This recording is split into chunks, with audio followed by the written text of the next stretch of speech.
Praise the Lord. கர்த்தருக்கு மகிமை உண்டாவதாக. இந்த நல்ல காலை வேளையில் கர்த்தருடைய வார்த்தை மூலமாய் உங்கள் யாவரையும் சந்திப்பதிலே நான் பெருமகிழ்ச்சி அடைகிறேன். 2 பேதுரு புத்தகம் 3ஆம் அதிகாரம் 14ஆம் வசனம். ஆகையால் பிரியமானவர்களே, இவைகள் வர காத்திருக்கிற நீங்கள் கரையற்றவர்களும் பிழையற்றவர்களுமாய் சமாதானத்தோடே அவர் சந்நிதியில் காணப்படும்படிக்கு ஜாக்கிரதையாயிருங்கள் என்று சொல்லி பேதுரு சபைக்கு எழுதுகிறார். இந்த குறிப்பிட்ட அதிகாரத்தை வாசிக்கும் பொழுது நம்முடைய ஆண்டவர் இயேசு கிறிஸ்துவுடைய 2ஆம் வருகை குறித்து அவர் எழுதுகிறார். இந்த 2ஆம் வருகையில் நம்ம என்ன செய்யணும்? அவரோடு கூட எடுத்துக்கொள்ளப்பட வேண்டும். அவரோடு கூட நாம் அந்த பரலோக ராஜ்யத்துக்குள்ளே செல்ல வேண்டும். அதற்கு நம்ம காத்திருக்கிற நாம் எப்படிப்பட்டவர்களாக இருக்க வேண்டும் என்று சொல்லி எழுதுகிறார். முதலாவது பார்த்திங்கன்னா, அந்த 2ஆம் வருகையில் நம்முடைய ஆண்டவராக இயேசு கிறிஸ்துடைய அந்த வருகையில் நாம் எடுத்துக்கொள்ளப்பட்டு அவரோடு கூட அவருடைய பரம ராஜ்யத்துக்குள்ளே பிரவேசிக்க வேண்டுமானால் நாம் கரையற்றவர்களாக இருக்க வேண்டும். ஆமென். இந்த உலகம் பாவம் நிறைந்திருக்கிற ஒரு உலகமாக இருக்கிறது. இந்த பாவம் நிறைந்திருக்கிற உலகத்தில் நீங்களும் நானும் வாழ்ந்து கொண்டிருக்கிறோம். இந்த பாவம் நிறைந்த உலகத்தில் பார்த்திங்கன்னா, சில நேரங்களில் பாவம் நம்மை ஒட்டி விடுகிறது. பாவம் நம்மை கரைப்படுத்தி விடுகிறது. எனவே இந்த பாவத்திலிருந்து நம்ம என்ன செய்யணும்? விலக வேண்டும். தண்ணீரில் தாமரை இலை இருந்தாலும் அந்த தண்ணீர் தாமரை இலை மேலே ஒட்டாது. அதுபோல் இந்த உலகத்தில் நாம் வாழ்ந்து கொண்டிருந்தாலும் இந்த பாவம் நமக்குள் அணுகாதபடி நம்மை ஆண்டவர் பாதுகாத்து கொள்ள வேண்டும். அல்லேலூயா. இந்த இறைவார்த்தை கேட்கிற தேவனுடைய பிள்ளைகளே, இந்த உலகத்தில் இருக்கிற அசுத்தமான பாவங்களுக்கு நாம் விலகி வாழ வேண்டும். எந்த விதமான பாவத்துக்கும் நம்மை அடிமையாக்காதபடி நாம் ஒவ்வொருத்தரும் கவனமாய் வாழ தேவன் கிருபை தருவாராக. இப்போ ஒரு வஸ்திரத்தில் கரைப்பட்டு விட்டால் அந்த வஸ்திரத்தை நம்ம என்ன செய்கிறோம்?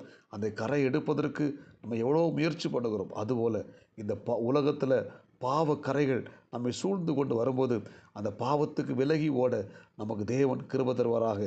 முதலாவது பார்த்திங்கன்னா, கரையற்றவர்களாக நாம் காணப்பட வேண்டும். 2வது பிழையற்றவர்களாக. ஆமென். இந்த உலகத்தில் வாழுகிற ஒவ்வொரு நாட்களும் தேவனுக்கு உண்மையாய் பரிசுத்தமாய் நாம் தேவனுக்கு பிரியமானவர்களாய் வாழ நம்மை அர்ப்பணிக்க வேண்டும். அல்லேலூயா. எனவே நாம் கரையற்றவர்களாகவும் பிழையற்றவர்களாகவும் தேவ சந்நிதியில் காணப்பட வேண்டும். அல்லேலூயா. அதில் நம்ம ஜாக்கிரதையாக இருக்கணும். இன்னைக்கு பார்த்தீங்கன்னா, இந்த உலகத்தில் ஏனோ தானோ என்று வாழுகிற ஒரு கூட்டம் மக்கள் இருக்கிறாங்க. நீங்கள் நோவாவின் காலத்தை பார்த்தீங்கன்னா, அந்த காலத்தில் வாழ்ந்த மக்கள் எல்லாருமே தங்கள் வாழ்க்கையில் பாவம் செய்து தேவனுக்கு பிரியமில்லாத காரியங்கள் செய்து அவர் துக்கப்படுத்தி வேதனைப்படுத்தி கொண்டிருந்தார்கள். ஆனால் நோவா மட்டும் அவன் குடும்பம் மட்டும் தேவ சந்நிதியில் காணப்பட்டார்கள். தேவனோடு கூட நெருங்கி வாழ்ந்தார்கள்.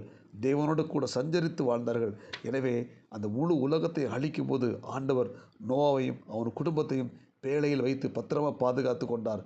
அதுபோல் நாமும் இந்த உலகத்துக்கு ஒத்த வேஷம் தரிக்காமல், உலக பாவங்களுக்குள்ளே சிக்கி விடாமல், உலகத்தை அசுத்தங்களுக்கு நம்ம தப்பி நம்ம தேவ சந்நிதியில் போய் நாம் தேவனோடு கூட உட்கார்ந்து கண்ணீரோடு கூட ஜெபித்து நம்மை காத்துக்கொள்ள, நம்முடைய சந்ததியை காத்துக்கொள்ள நமக்கு அப்படிப்பட்ட கிருபையை நமக்கு ஆண்டவர் தர வேண்டும். எனவே இந்த இறைவார்த்தை கேட்கிற தேவனுடைய பிள்ளைகளே, நாம் இந்த உலகத்தில் இருக்கிற அசுத்தங்களுக்கு தப்பி நாம் தேவ சமூகத்தில் போய் கண்ணீரோடு கூட ஜெபிக்கிற அந்த பாக்கியத்தையும் அந்த சிலாக்கியத்தையும் நமக்கு தேவன் தருவதற்காக நாம் ஜாக்கிரதையாக இருக்க வேண்டும். அல்லேலூயா.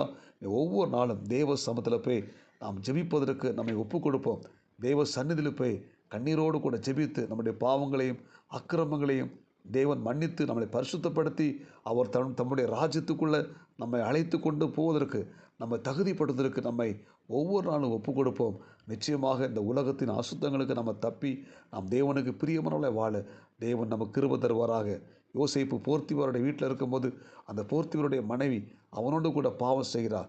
அந்த பாவத்துக்கு விலகி தப்பி ஓடுகிறான் அந்த யோசேப்பை தான் தேவன் அந்த நாட்டுக்கே அதிபதியாக மாற்றினார்.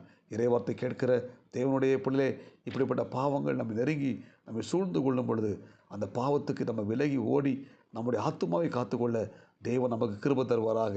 எனவே நம்முடைய ஆண்டவர் இயேசு கிறிஸ்து அதிசீக்கிரமாக இந்த பூமிக்கு வரப்போகிறார்.